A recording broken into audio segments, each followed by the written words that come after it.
Oi, gente, tudo bom.com? Vamos hoje para mais uma entrevista, gente, com uma mulher fantástica. Você sabe que aqui só passa mulher fantástica, né? Mulheres lógicas, elas deixam marcas por onde passam, são mulheres diferenciadas que realmente deixam um legado na sociedade. E hoje nós trouxemos mais uma que, gente, ela é uma doutora, tá? Daqui a pouco vocês vão saber, mas não é médica, não. É uma doutora que vocês vão saber daqui a pouco quem é. Antes disso, eu vou falar para vocês um pouco sobre a Rede Soma. Isso, a Rede Soma é a nossa grande patrocinadora, é uma das nossas patrocinadoras. É uma rede enorme aqui em Juiz de Fora de farmácias, onde você tem tudo quanto é canto de Juiz de Fora, você vai ver lojas da Rede Soma. E lá você não encontra somente remédios, não, tem perfumaria, tem muita coisa aí boa para você se cuidar, mulherada que gosta aí do autocuidado, e tem diversos itens com preços espetaculares, com descontos, inclusive quando eu estiver fazendo os stories aí no Mulheres Lógicas Se Empoderam, eu vou revelar para vocês quais os descontos que a Rede Soma vai dar para você que está nos acompanhando, é isso mesmo. Além disso, a Rede Soma tem um excelente atendimento ao cliente, porque essa é a lógica, encantar o cliente, né, gente? Então, Rede Soma vai aparecer aí para vocês a logo e o telefone para que vocês possam também pedir pelo delivery, porque não é só nas lojas físicas, você pode também pedir na comodidade aí, no conforto da sua casa. E temos também a nossa grande parceira internacional, que é a MetLife, é a nossa também uma grande patrocinadora do Mulheres Lógicas Se Empoderam. A MetLife é internacional, porque nós estamos chique, né, Paula? Muito, a MetLife, e uma empresa de sucesso, robusta, conhecida, Sim. não é? Que também trouxe aí agregar com a gente no Mulheres Lógicas e proteger as mulheres e suas famílias. Exatamente. A MetLife, gente, já está há mais de 150 anos no mercado, é isso mesmo, é antigaça, viu? E sabe fazendo o quê? Por meio de seguros de vida e planos odontológicos, protegendo a sua família, o seu patrimônio, as suas finanças. Eu sou MetLife.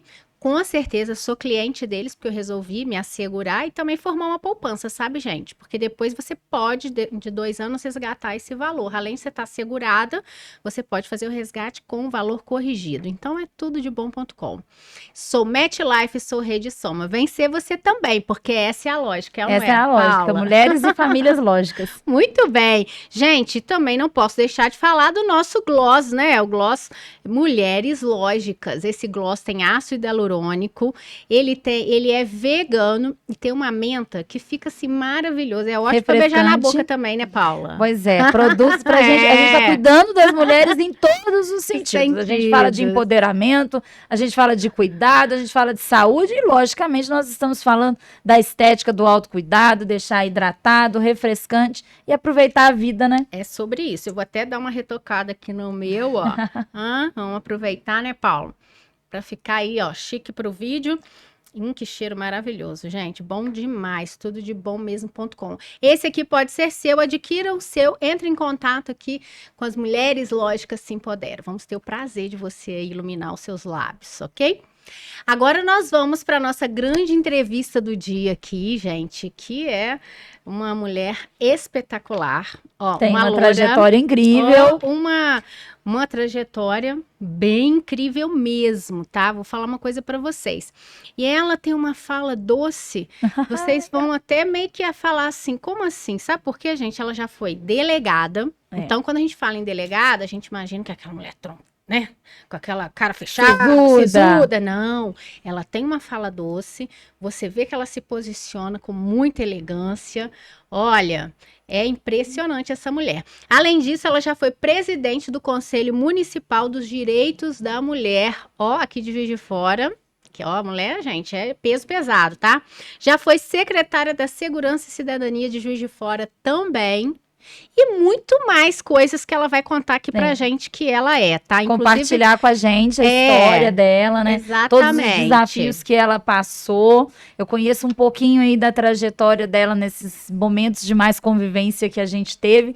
E é importante também levar isso em consideração, né? Porque a gente só vê as coisas boas, os cargos de sucesso, esse significado de poder, mas e as dificuldades, os desafios que as pessoas passam, os sonhos? Então, eu acho que vai ser, assim, uma lógica para vocês levarem para a vida de vocês, assistir, reassistir e compartilhar, porque tem muita gente que precisa conhecer essas histórias.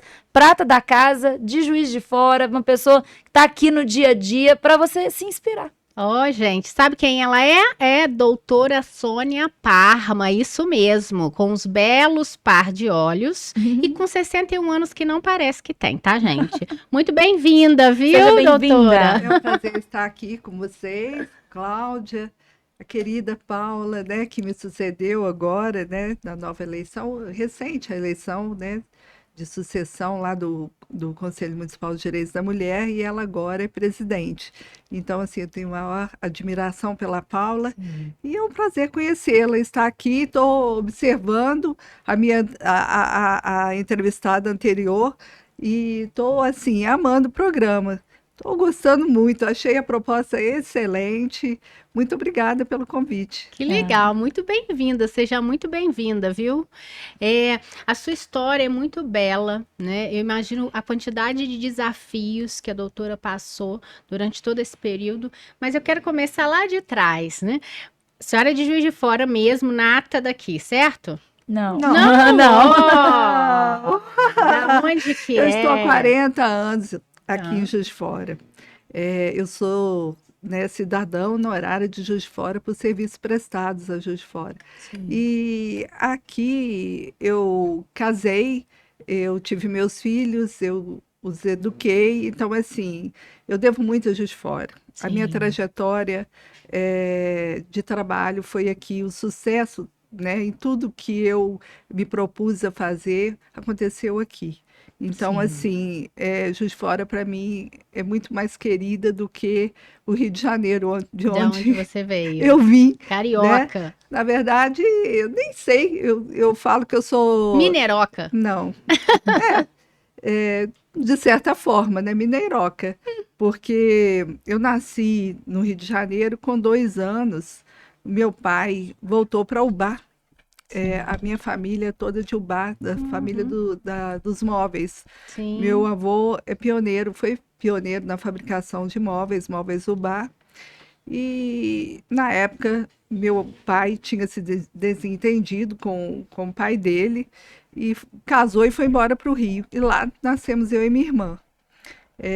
Mas logo eles se reconciliaram, voltamos para o Ubá.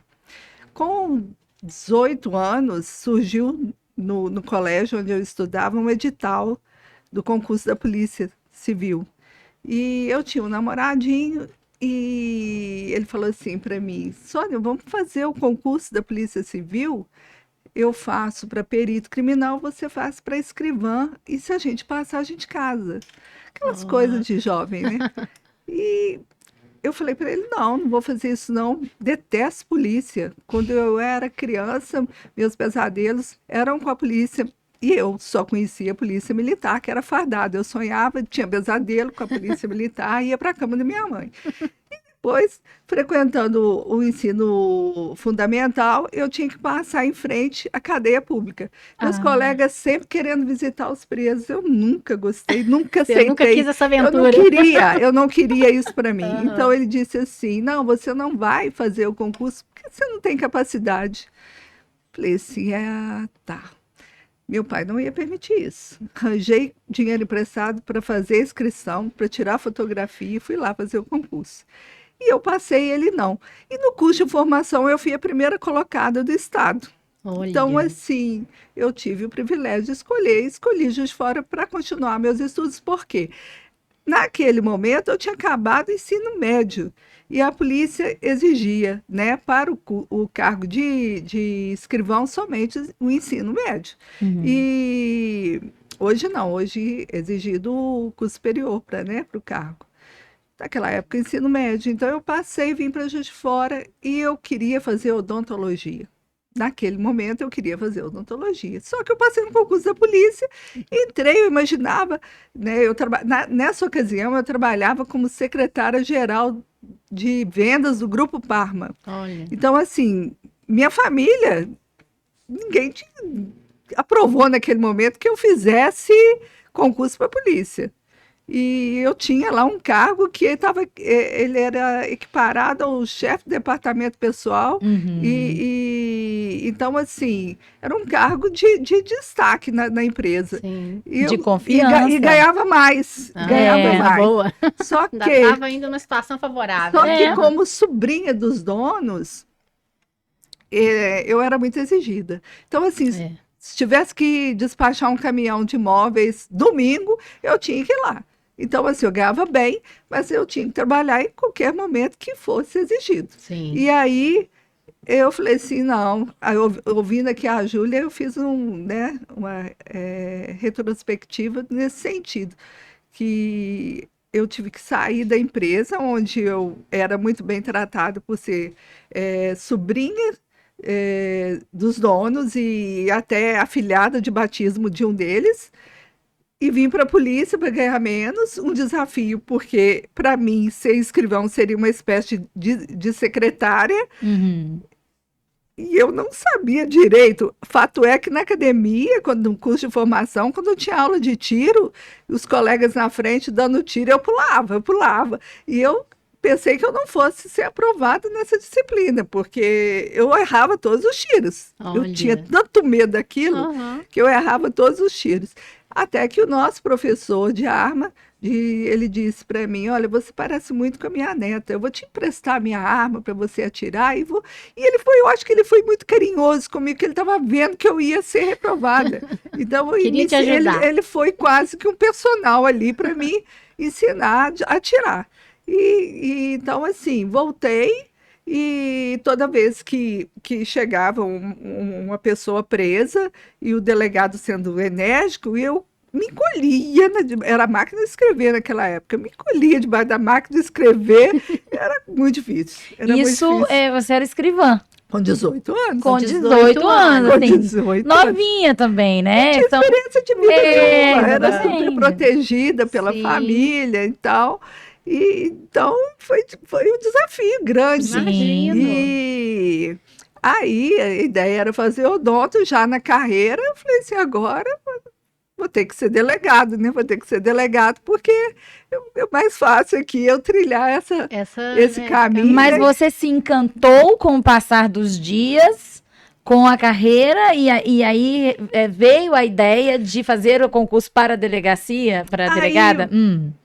Aconteceu um fato. Em tudo que eu me propus a fazer, eu sempre fiz com muita responsabilidade.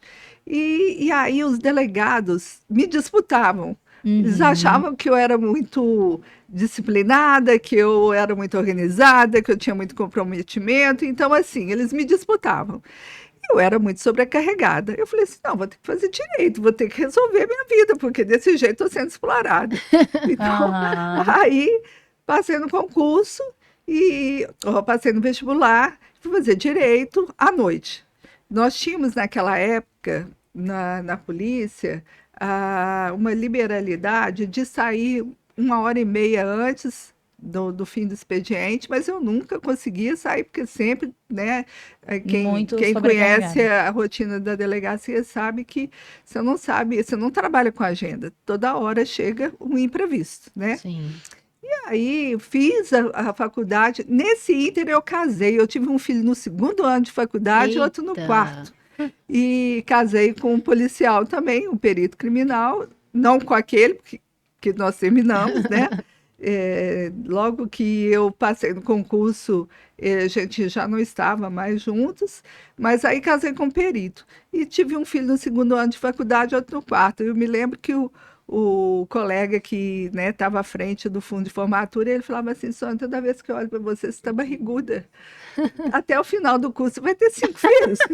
Mas é porque ficou 2 no 2º e no 4º, e para entrar na carteira é até muito difícil, porque meus filhos nasceram com mais de 4 quilos. Olha. Então, escrivã, estudando, fazendo faculdade à noite, e com 2 filhos. Eita. E eu estudava praticamente de madrugada para o concurso, quando eu me formei, porque as crianças exigiam minha presença, né? Eu não recomendo isso para ninguém, eu não aconselho a ninguém fazer isso. Eu acho que primeiro você tem que organizar a sua vida para depois ter filho, viu, Paula? Porque é muito complicado.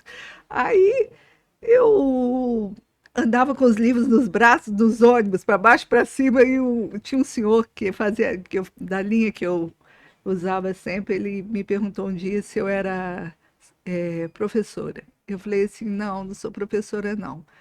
E aí, quando eu passei no concurso, foi o primeiro que tomou conhecimento que eu tinha passado no concurso para delegado. Eu falei assim, olha, eu fiz direito, eu estava estudando para o concurso, então o senhor está sendo o primeiro, porque o senhor sempre perguntando para mim se eu era professora, carregando Te aquele monte de vendo livro, para baixo para lá, livros, só para cima com aqueles livros Doutora na mão. Sônia, deixa eu só dar uma pausa aqui, porque eu achei muito interessante você com 2 filhos, né? Estudando à noite e ainda assim fazendo um concurso que é um concurso desafiador. E trabalhando como trabalhando. concursada, que ela também não podia se afastar. Exatamente, né? Era escrivã, né? E um concurso totalmente desafiador, porque não é fácil passar para delegado. Então, é um exemplo para as mulheres, porque quando a gente realmente quer alguma coisa, não há obstáculo. Você tinha tudo para falar assim, ah, não vai dar. Para mim não dá, porque tinha tudo para desistir. E, no entanto, não. Você, de forma disciplinada, constante, com muita garra, focou naquilo que você queria e conseguiu conquistar esse objetivo. Então, o que nesse momento, né? Porque eu achei muito desafiador tudo isso que você estava vivendo, porque com um filho, ainda mais com 2, meu pai eterno. Diferença de 1 ano e 8 meses. Não é, a Cláudia ficou em choque. Porque hoje eu não tenho filho, eu sou mãe de pet, sabe, doutora? Não tenho filho ainda. Eu sou avó de pet. Mas, só de me imaginar. Não, a gente sente a pressão. Minha cabeça já dá uma... Olha, foi muito difícil, mas o pai dos meus filhos, ele era muito presente. Isso que eu queria saber, todos muito os detalhes presente, que te me ajudaram. ajudava muito, né? Até curar o umbigo dos meus filhos, ele ajudava, ele estava sempre presente. Poxa, que bom. Eu me lembro da minha primeira filha, eu tenho 2 filhos, hoje a Ana Luísa está com 37 anos e o Luca está com 35. O meu primeiro filho, a primeira filha, eu ia para a faculdade e a mamada era de 3 em 3 horas. Ele ia para a porta da faculdade com ela do baby bag e eu saía para dar o peito. Era muito engraçado. Ele era muito companheiro mesmo.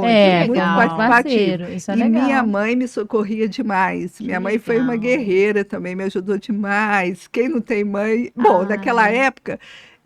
se eu não tivesse a minha mãe e meu marido, não teria acontecido. Sim. A importância da rede de apoio, né? A rede de apoio, a família. Fala.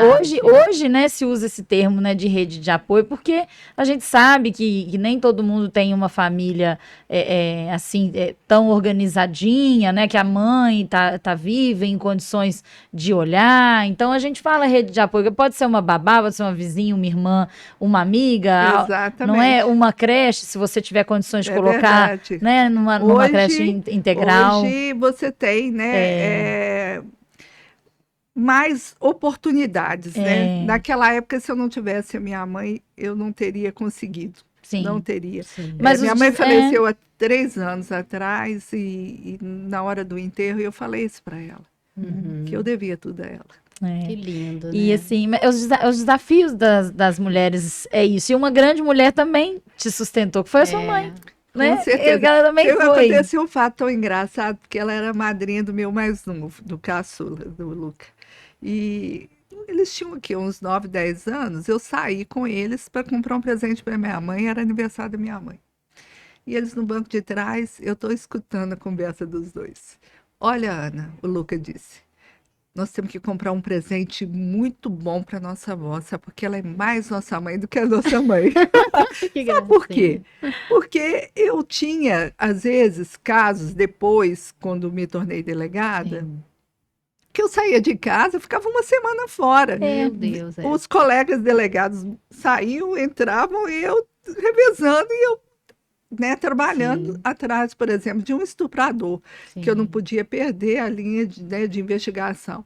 Então, assim, minha mãe foi um apoio muito grande, porque meu marido também era policial, né? Eu estou no 2º casamento, mas estou falando era porque ele também se aposentou. E ele também tirava plantão, ele também tinha a escala dele de serviço, as próprias escalas, isso. Né? Então, assim, minha mãe que nos socorria. E olha que minha mãe morava em Ubá, então ela tinha que, né, se deslocar para me apoiar, né? Poxa, nesse momento, nesse período, quando você estava estudando ainda para ser delegada, houve em algum momento que você pensou em desistir? Ou não? Na verdade, eu fiz o concurso para delegado porque foi o primeiro que apareceu depois que eu me formei. A minha intenção era ser juíza do trabalho. Sim. E eu estava me preparando para isso. Só que quando eu fui aprovada no concurso, aí já uma turma de 180, eu fui a 27ª. Olha. Eu obtive essa colocação. E consegui voltar para Juiz de Fora também, né, porque é de acordo com a sua classificação que você escolhe Sim. o local onde trabalhar. Né? Você tem essa oportunidade. E então, assim, quando eu assumi a função, ela te consome tanto e a investigação ela é apaixonante. Você acaba apaixonando pela Imagino. investigação e aí você não tem mais nem tempo para estudar, Uhum. para se dedicar, né, retomar essa rotina de estudos para que Sim. você, né, possa ser aprovado em outro concurso. E eu Sim. acabei ficando. E aconteceu um fato bem interessante, porque a Pureza Carvalho de Araújo, que é uma amigona minha até hoje, inclusive ela frequenta a mesma academia onde eu treino, a Pureza foi a primeira delegada de mulheres de Juiz de Fora, e a terceira do Brasil. A primeira delegacia de mulheres foi a Rosemarie, que hoje é deputada por São Paulo, que foi a primeira delegada em São Paulo. Depois a segunda foi a Elaine Matuzins, em Belo Horizonte. A terceira, a Pureza. E a Pureza inaugurou essa delegacia e eu estava grávida da minha filha, já bem, com o abdômen bem evoluído. Ainda escrivã. Ainda escrivã, eu fui a primeira escrivã da delegacia de mulheres junto com a Pureza. Olha. E naquele momento, foi um acontecimento muito grande a delegacia de mulheres, então, assim, nós tínhamos uma fila grande na pós-delegacia diuturnamente, e eu sempre ajudando a Pureza.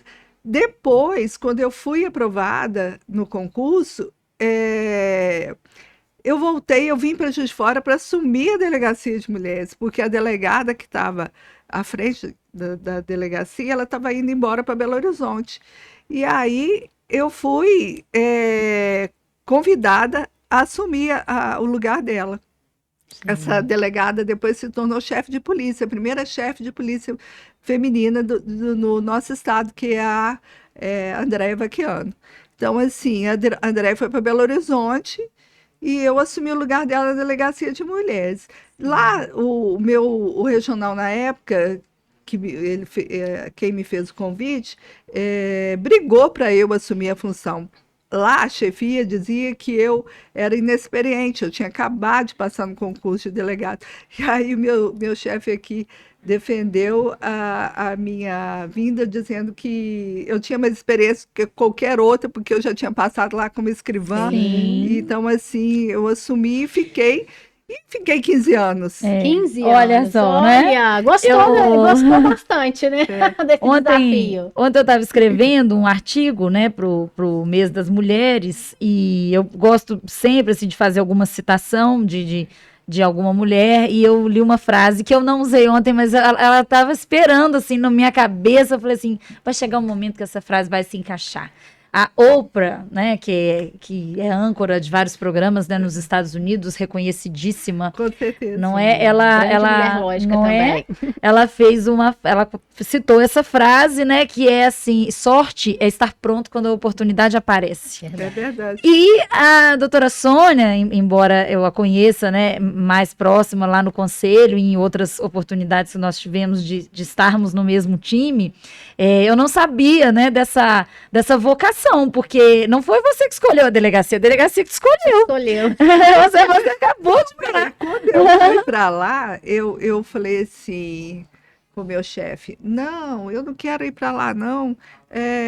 Eu já passei por problemas, né? Enquanto filha, meus pais são separados, divorciados, e eu convivi com muita coisa né, que eu vejo lá na delegacia, eu não quero isso para mim, eu já fiz terapia para superar isso, não vou ter condição de trabalhar. Meu chefe falou assim, você está preparada para ir para lá, você está preparada porque Deus está te dando essa oportunidade, porque você conhece muito bem esses problemas que são tratados lá, então você vai saber ajudar as mulheres. Que falou bom, desse viu? jeito comigo. Falei, doutor, porque eu fiz concurso para Polícia Civil, para Polícia Judiciária. Polícia Judiciária é por autoria e materialidade de delito.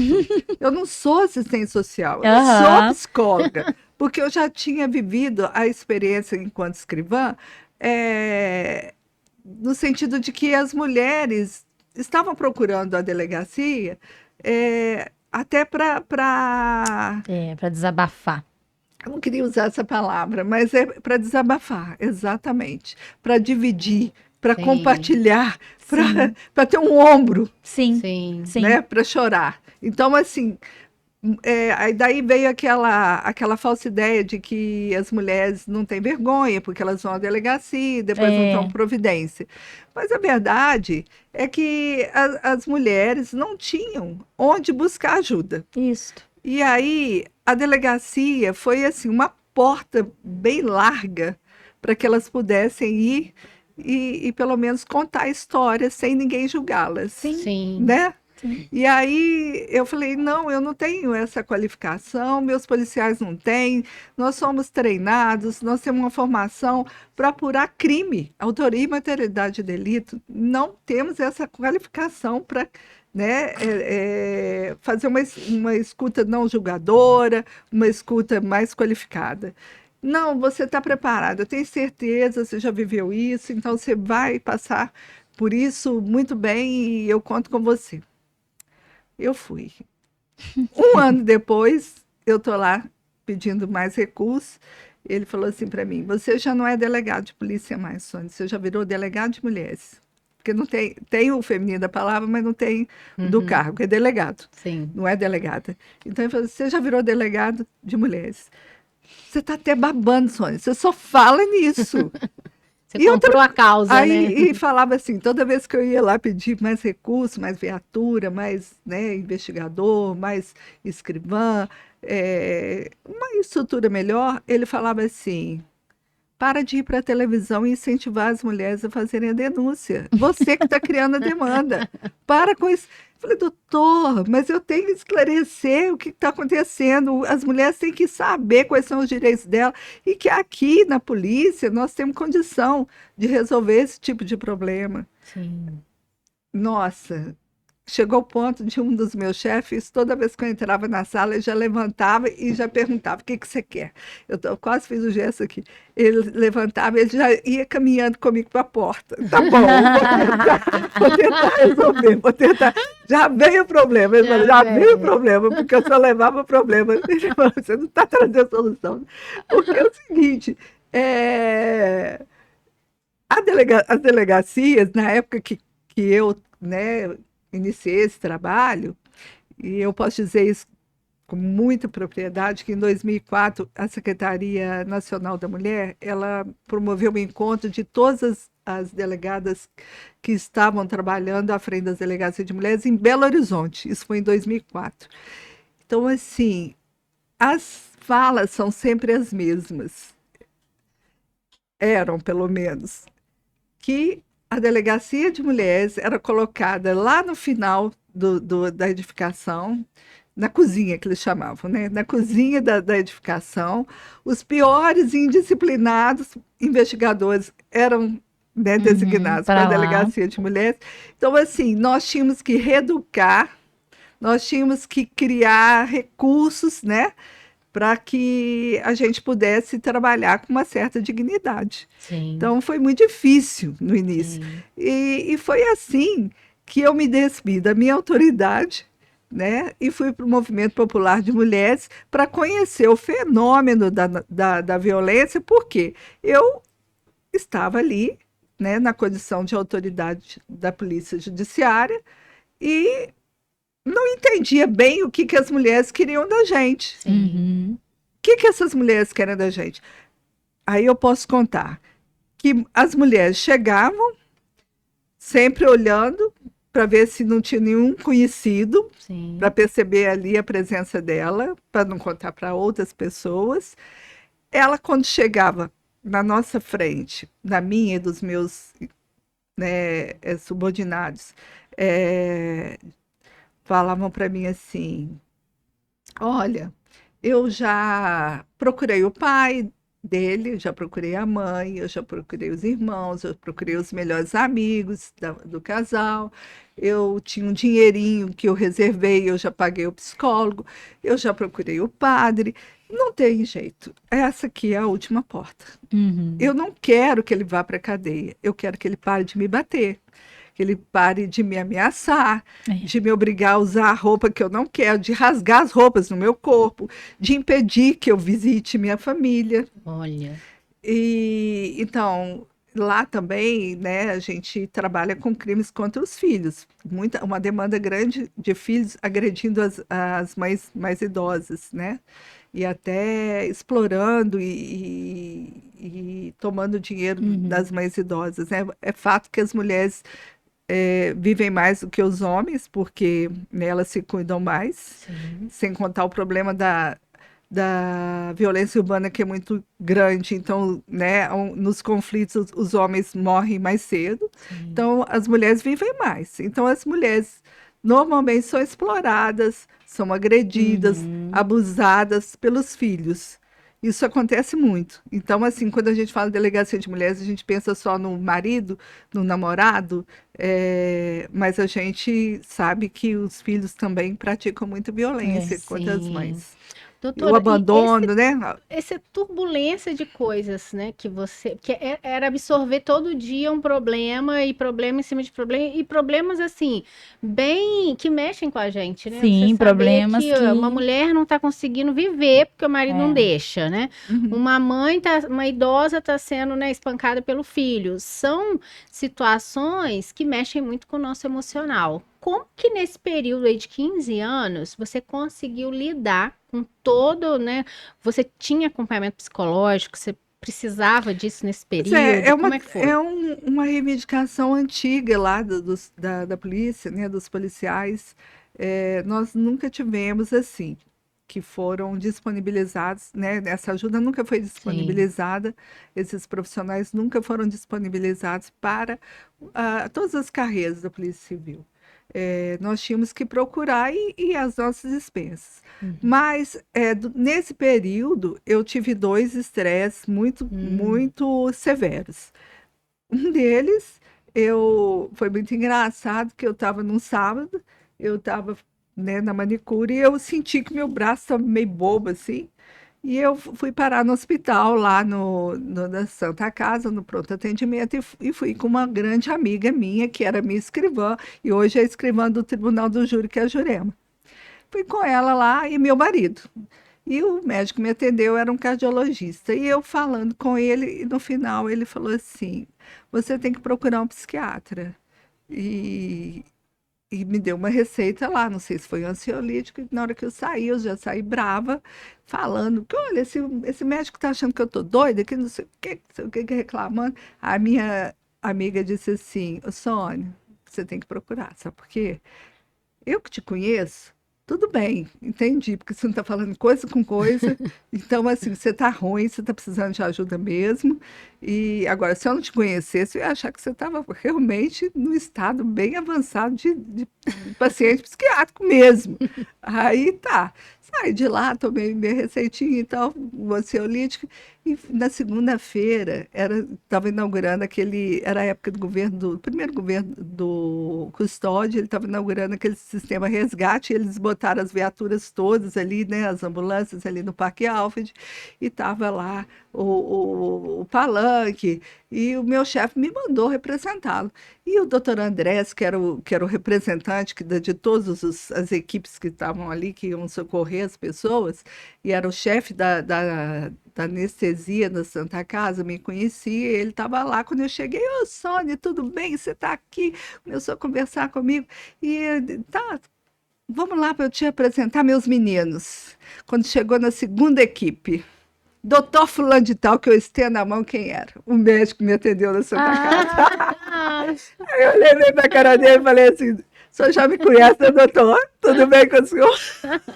Foi uma situação engraçadíssima, Imagino, né? né? Mas não foi necessário eu me afastar. Sim, Precisei tomar remédio de tarja preta. sim. Depois desse episódio, foi um que eu tive que me afastar mesmo, num período de um mês, porque o estresse estava tão grande Imagino. que qualquer pessoa que entrasse na minha sala, eu estava fazendo igual meu chefe, já caminhando para tirar a pessoa da... Se o Sim. telefone tocasse, eu vou vontade de jogar o telefone longe. Sim. Então, Era isso um Foram burnout. momentos bem, né? complicados. Complicados. Depois, passei 2 vezes, fui ameaçada seriamente, não só eu, como meus filhos, minha família, né?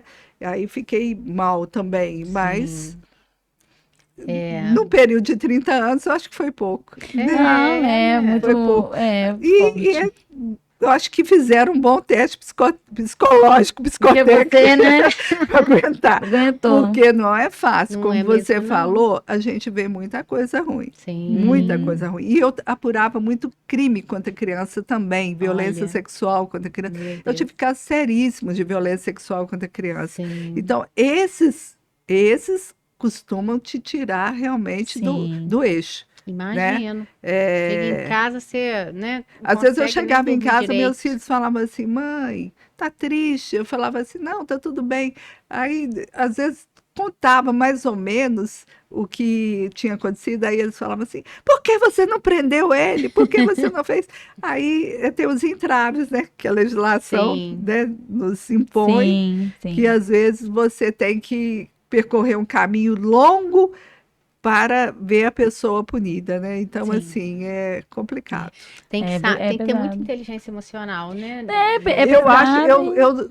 acho que vai mais além. Uhum. Você tem que ter muito Deus no coração. Ah, Porque é. se você Ele em não primeiro tiver lugar, Deus. senão- Me perguntavam, hoje eu sou evangélica, na época não Sim. era.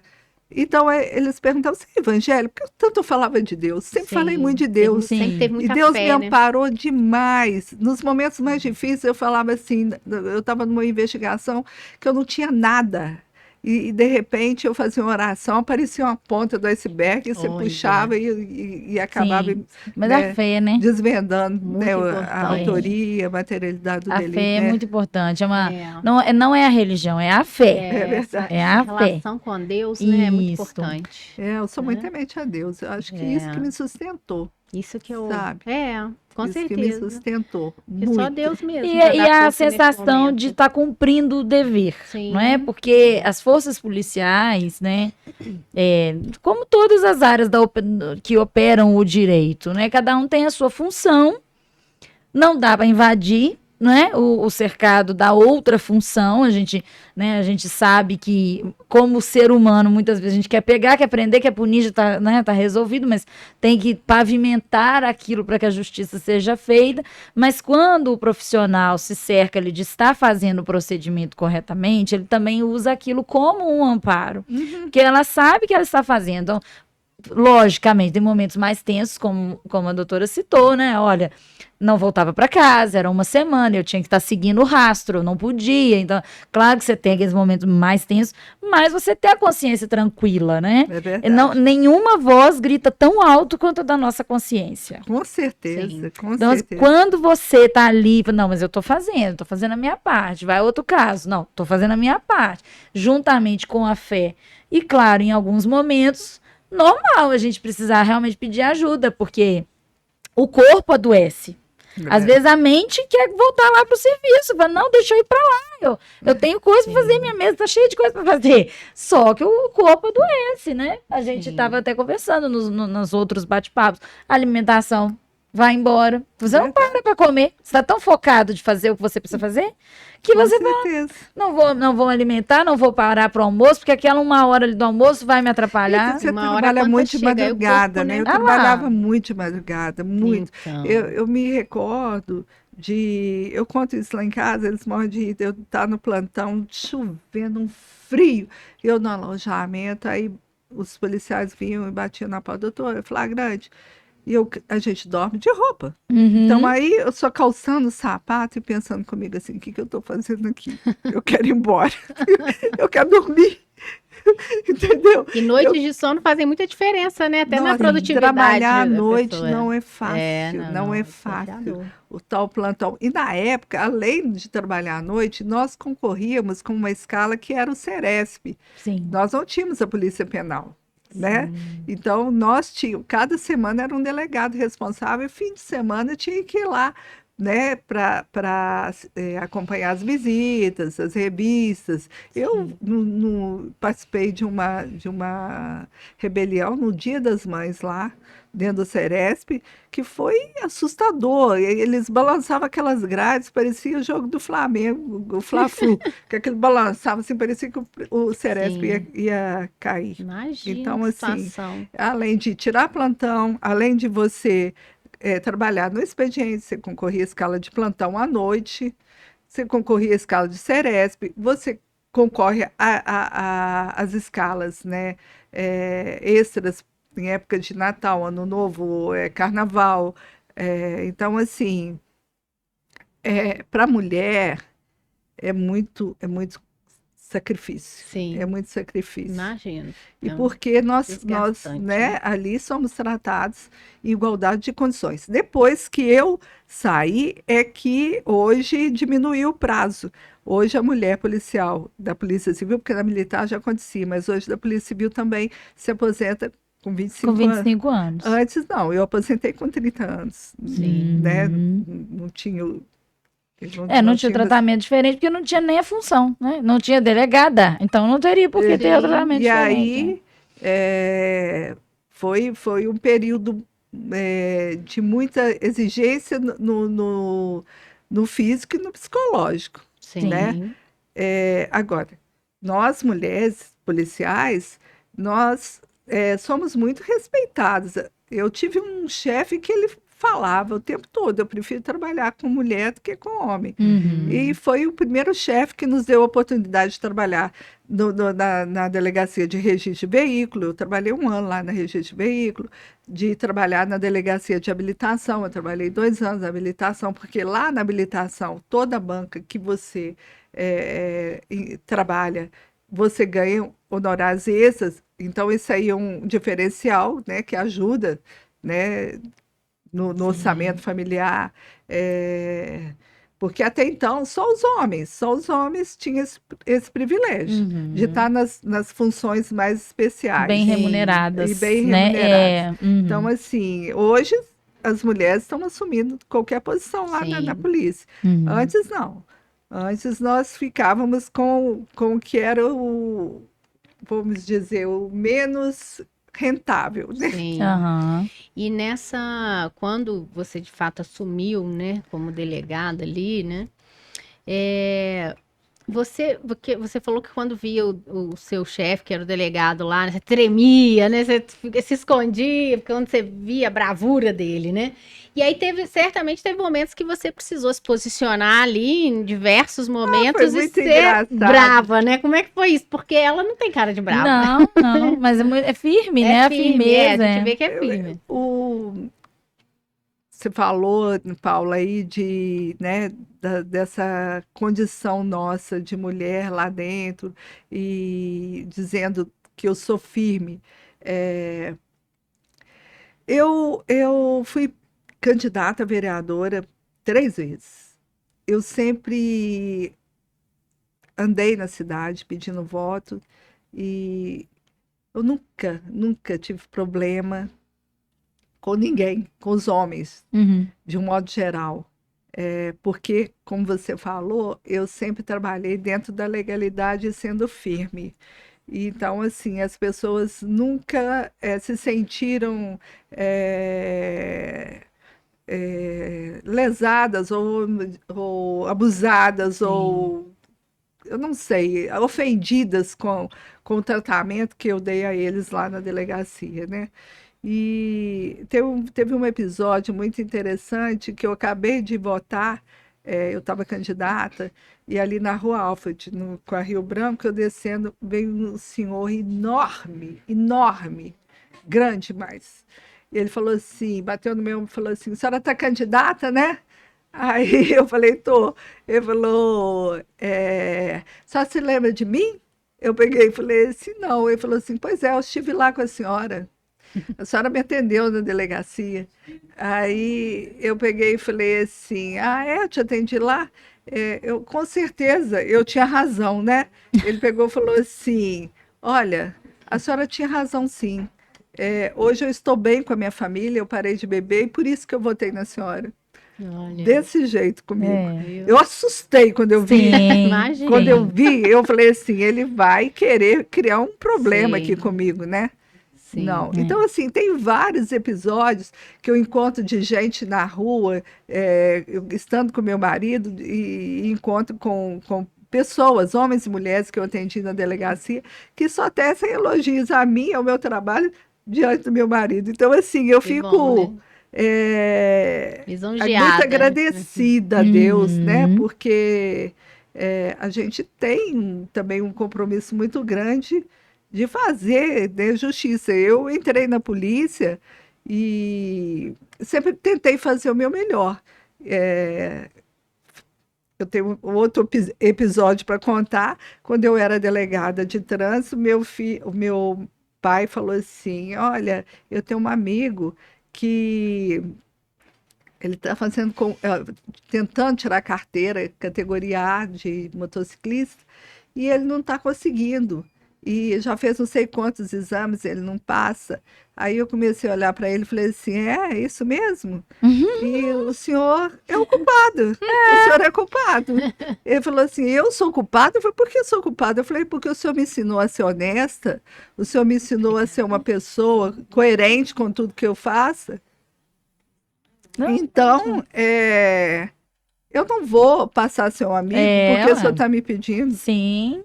Sei como o senhor está me fazendo esse pedido, porque o senhor não é desse tipo que faça um pedido desse. Você deixou ele constrangido. Amanhã, se eu encontrar essa pessoa aí que o senhor está me pedindo por ela debaixo de um caminhão, como é que eu vou ficar? Sim. Pois Então, a minha consciência, tudo aquilo que o senhor me ensinou, eu não posso desprezar. Por isso que o seu amigo vai ter que passar no exame. Sim. Então, assim, eu sempre tive um compromisso muito grande com a minha consciência, com Deus, com tudo que eu sempre acreditei. Então, assim, quando eu ando na rua de cabeça erguida, Sim. sabe? E as pessoas me param, nunca me ofenderam, nunca pararam para dizer assim, olha, você errou comigo, né? Você não me deu oportunidade de defesa, você não... Nada disso, nunca aconteceu isso. Por isso eu falo, porque não é só no meu meio, eu andei nos outros meios, né? E era onde eu ia chegar. Então assim, né?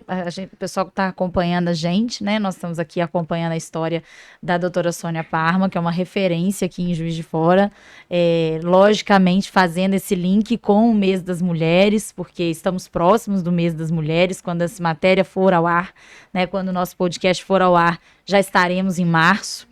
E a doutora Sônia, ela teve uma brilhante trajetória pela polícia, né? Como vocês ouviram, 15 anos dedicada à delegacia, um trabalho exigente, né? Um trabalho exigente, pessoalmente falando e profissionalmente falando, e socialmente falando, não é? Porque é um problema social. E nisso, um trecho um pouquinho atrás, você falou assim, então eu fui para a rua para as ações sociais, para uma militância mais da área social e menos da área burocrática, para eu saber o que a delegacia precisava entregar para aquela população. Porque também era outra fase da legislação, né? Nós tínhamos mesmo essa questão da mulher tirar a denúncia, né? E mesmo porque nós estávamos na égide da Lei 9.099, né, de 95, nós não tínhamos aí nenhuma lei que desse condição à mulher de fazer denúncia, porque a punição era apenas alternativas ou pecuniárias, que a pecuniária ficou conhecida como a pagamento de cesta básica. Exatamente. Né? A ponto de os homens falarem comigo, quantas cestas básicas eu preciso pagar? Soa como impunidade. Eu odeio tapa, eu bati, eu agredi, mas eu tô aqui, eu tenho dinheiro. Eu tirava talão de cheque para pagar. Né? Entendeu? Assim, Terrível. era uma ofensa muito grande. Sim, E as mulheres se sentiam mais vulneráveis ainda, claro. né? Iam apanhar mais. Sensação de impunidade, já não queriam mais a delegacia. Aí por isso que eu fui para a rua, Sim. fui para Brasília, consegui recursos para criar a casa, para acolher mulheres em situação de risco de vida com os filhos até 16 anos. Mas a condição sine qua non para a gente ter essa casa, esse recurso, é que a gente tivesse o Conselho Municipal de Direitos da Mulher. Então, assim, nós criamos simultaneamente mais de 100 mulheres que pensavam como eu, da necessidade de ter essa casa, de ter essas políticas, me ajudaram a criar. Em 2000, a Casa Abrigo, o Conselho e a Casa Abrigo. A partir do Conselho, nós começamos a trabalhar num plano nacional de políticas para mulheres, e toda grande empresa trabalha com política de resultado. Sim. É planejamento, execução, fiscalização, ação, execução, planejamento, execução, tem mais uma em monitoramento. São 4 fases. E aí, com o Plano Nacional de Políticas para Mulheres, nós começamos a trabalhar em eixo temático do eixo de enfrentamento à violência doméstica e familiar. Em 2006, nós conseguimos, né, a aprovação da Lei Maria da Penha. Né? Foi assim, nós comemoramos, né, muito essa E que é uma essa lei vitória. que funciona realmente, É isso. né? Participei lá dessa discussão enquanto legal. presidente do Conselho em Brasília, porque essas medidas protetivas era aquilo que a mulher levava para a delegacia. Sim. Eu não quero que vá para a cadeia. Sim. Eu quero que ele pare de me agredir. Eu quero que ele saia de casa. Eu quero que ele me telefone. Sim. Porque não tinha WhatsApp. Não quero que ele me importune onde eu estiver. Né? Nem a minha família. E os amigos. Também. Eu tive uma que nós levamos para Casa Abrigo e ele foi atrás dela na casa da mãe, da sogra. E lá ela disse, eu não sei onde ela está, eles esconderam a minha filha. Ele soqueou a sogra. Então, assim, a lei, ela foi, então, mais abrangente, porque os amigos não queriam testemunhar, porque senão se tornavam alvo também. Sim. A família também sendo agredida. Então, assim, a Lei Maria da Penha, ela veio a atender aquilo que nós recebíamos na delegacia, aquelas demandas, as falas que a gente escutava lá. E uma queixa constante, né, da questão da violência doméstica, da violência contra a mulher, é a mulher realmente ficar isolada na denúncia, né? Porque na hora que ela reivindica qualquer equipamento público de proteção, os amigos não querem se meter, a família não quer se meter, muitas vezes a família até da própria mulher normaliza a violência, fala com ela que ela tem que relevar, que ela não vai encontrar um outro homem, né, que aquele homem é tão bom pai, então ela perde completamente a referência social dela, né? Nossa vida, você que é terapeuta, né, que tem análise comportamental, sabe mais do que eu, né, mas nós somos sustentados pelos nossos pilares. Sim. E os pilares importantes na vida de boa parte das mulheres é a família. E a família dentro da construção do seu relacionamento, matrimônio ou relacionamento de convivência. Então, na hora que você fala que aquele relacionamento não vai bem, né?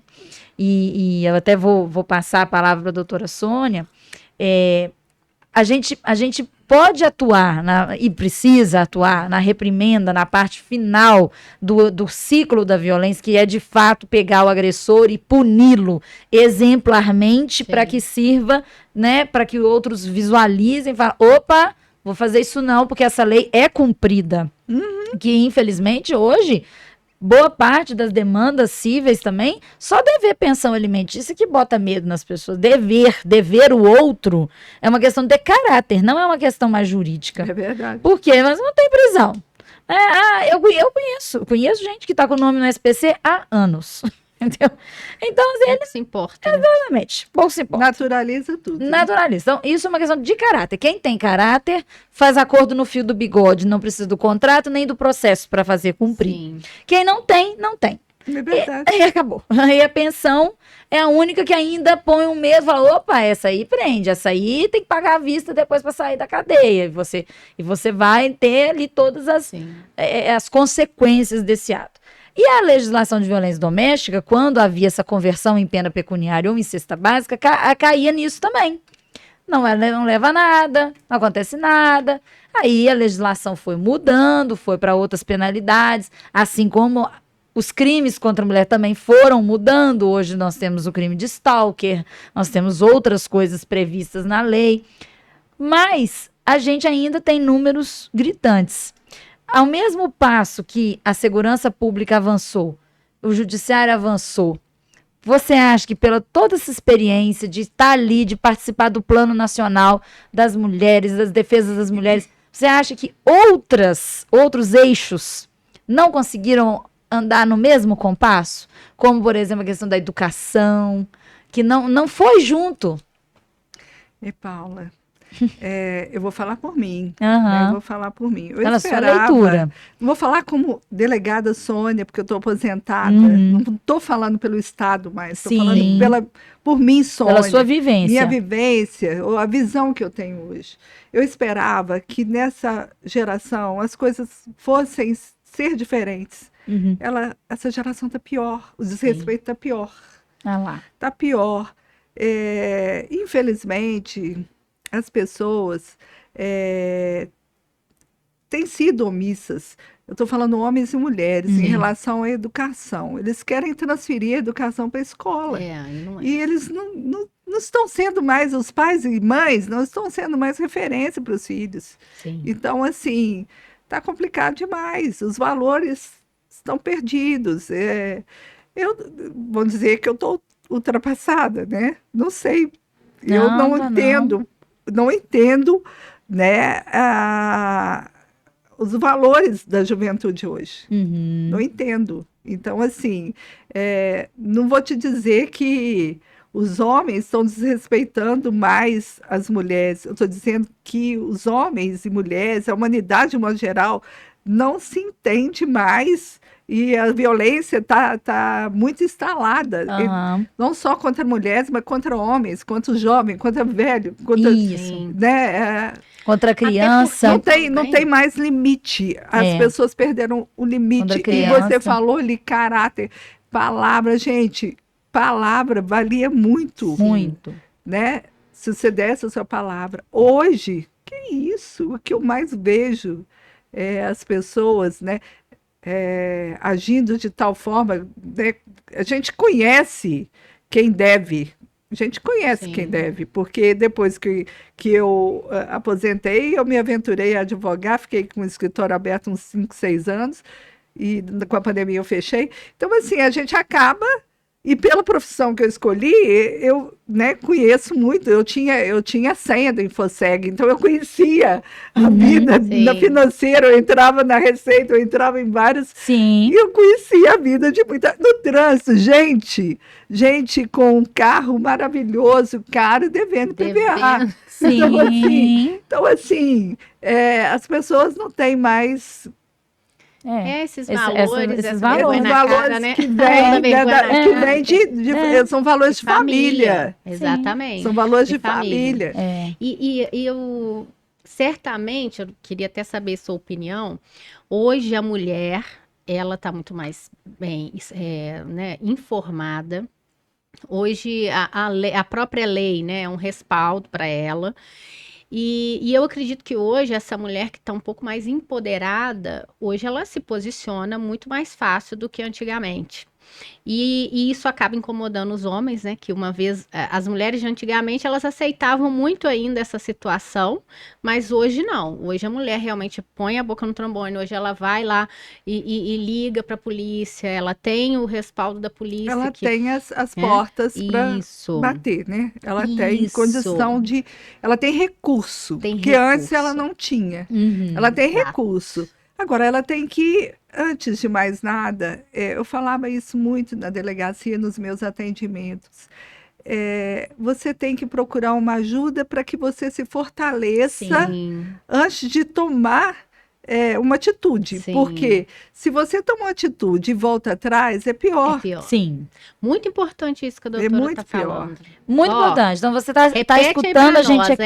hein? É, Presta atenção. presta Né? atenção, A gente. gente precisa desse fortalecimento, por isso que hoje a gente faz tanta campanha, né, Sim. Cláudia? E até o nosso próprio podcast tem essa função Sim. de ser rede de apoio, logicamente, ressalvadas as limitações, né? Mas que a pessoa escute essa mensagem, leve, internalize, escute de novo, para ela se fortalecer. A Sim. gente fala para mudar de carreira, para abrir um negócio, para se capacitar, para se fortalecer e para romper com o ciclo da violência. Com o ciclo da violência, administrar a frustração.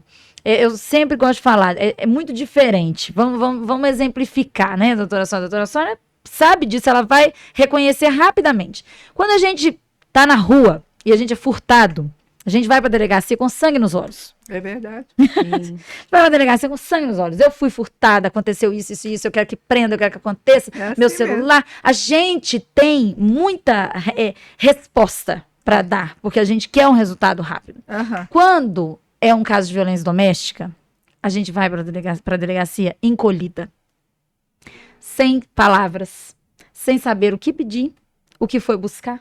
Exatamente. E muita vergonha. Muita vergonha. É a assumir postura uma muito culpa diferente. que não é dela. Isso. Sim, né? sim, Porque Então- talvez possa ser dos dois, mas não só dela, Uhum. sim. entendeu? Mas quando a doutora coloca que é importante, né, a mulher se fortalecer primeiro para tomar uma decisão, É por isso. né, é fundamental, porque a maioria toma as decisões né, ali esqueci a palavra aqui, calor. gente, no calor das emoções. Isso. E aí depois, né, se arrepende por algum motivo ou outro, ou por até uma proposta, né, do marido e ali, aí né, de vem- quem Na verdade, o ciclo da violência é que é aquela. A Todo mundo. violentada. Não é eu que estou falando, porque está nos livros, todo mundo sabe disso. Foi sempre falado nos nossos movimentos femininos. É aquela fase, né, que tem a tensão, quando há aquela agressão verbal, a Sim. depreciação. Aí, em seguida, passa para a agressão propriamente dita, que é a que, né, as vias de fato, que realmente, né, deixa vestígio. Sim. E na terceira fase é a fase da lua de mel, que a pessoa promete que vai se tratar, que vai procurar mudar, e aí vamos fazer terapia conjugal, aí a mulher quer que dê certo. Ela foi criada com esse pensamento de que, né, o casamento é para sempre. Sim. Uhum. Então ela quer acreditar, ela dá oportunidade. Sim. E aí começa aquele ciclo É. vicioso. Exato. Rodando aquilo ali até que alguém procura ajuda e quebra esse ciclo. Que Sim. aí entra a ajuda psicológica, né? Sim. Você tem que ter um terapeuta. Eu sempre falei isso para as mulheres. Tem que E ter. eu levei para dentro da delegacia, estagiário de psicologia, de direito e de serviço social da universidade e do SES, justamente para ajudar as mulheres. Sim. Para elas se Para que elas fortalecerem a tomar uma possam, decisão. né? Porque vem um O que é mais tsunami. importante, se deixou vestígio, é procurar um atendimento médico onde lá vai constar na ficha dela, no tal dia, tal horário, compareceu a senhora fulana, tantos anos, CPF tal, com a queixa de que sofreu violência com as armas naturais do corpo, deu um soco, deu não sei o quê, deu um pontapé, não sei o quê,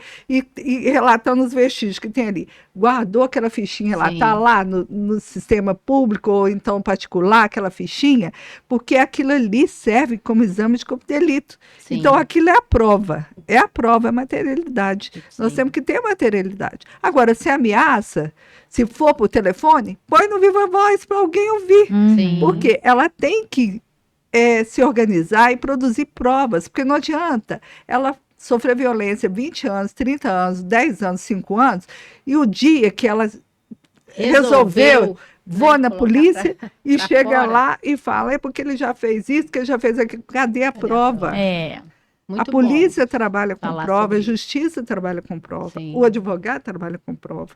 Então, assim, o importante é você se organizar Sim. para isso. Até não só emocionalmente, mas também se organizar na produção de provas. Estrategicamente, né? Ser Sim, estratégica aí na porque- condução dessa situação. Porque se você, nesse momento, não está preparada para ir à delegacia, romper com o casamento, porque a família toda quer abafar, como Sim. a doutora Paula falou, porque a família, normalmente, a família normalmente impede muito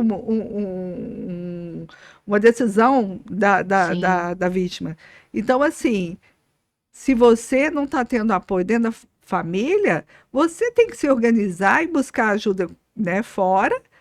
E também, porque a pessoa também, ela às vezes não consegue tomar decisão, porque aquela pessoa é o filho dela, né? É. Ou então é uma pessoa que você escolheu para ser seu parceiro, é aquele que você ouviu do padre até que a morte nos separe, Sim. que E muitas escolheu. das vezes o único provedor, né? Não Porque é? parou de E trabalhar em função, né, principalmente do não marido. tem recurso, Exatamente. né?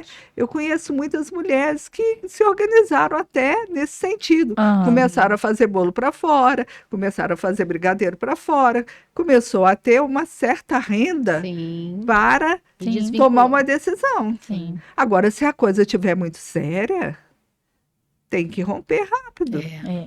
É uma questão Porque de salvar senão sua vai morrer. vida. É. Vai Aí morrer. já é E outra, a gente fala uma de se situação mais é. grave, né? Se preparar, né, Cláudia? Acredito que você também já deve encaminhar, né, a nossa conversa super maravilhosa com a doutora Sônia, mas a gente fala de se preparar, gente, no sentido de que vem um tsunami de julgamentos. Então, ela tem que estar blindada. Se você tiver apoio da família, Sim. que maravilha. Se você não tiver, se você buscar esse apoio com terapia, com psicólogo, ou na sua fé, como nós falamos aqui anteriormente, ou melhores amigos, enfim, você tem que tentar se blindar, porque as pessoas de fora vão julgar. Hoje ainda melhorou muito, porque hoje a percepção de violência ficou muito acessível. É verdade. Né? Então, hoje a gente tem, inclusive a gente tem batido muito nessa tecla de que os homens também comprem a bandeira do enfrentamento à violência contra as mulheres, porque a gente não quer viver numa sociedade onde a gente passa na rua com medo de estar cruzando com um potencial agressor o tempo todo. Sim. Mas a gente precisa que as mulheres se protejam, seja acolhimento. Então, a gente aqui, né, aproveitar ao máximo o nosso espaço aqui para levar essa Eu queria até mensagem. deixar Sim. uma mensagem aqui, de uma experiência muito interessante. Eu já fui chamada a falar em muitos lugares. E eu fui chamada a falar para as 3 faculdades de engenharia lá da universidade, numa certa ocasião. E raramente você vê uma menina no curso de engenharia. São Uhum. poucas, muito poucas.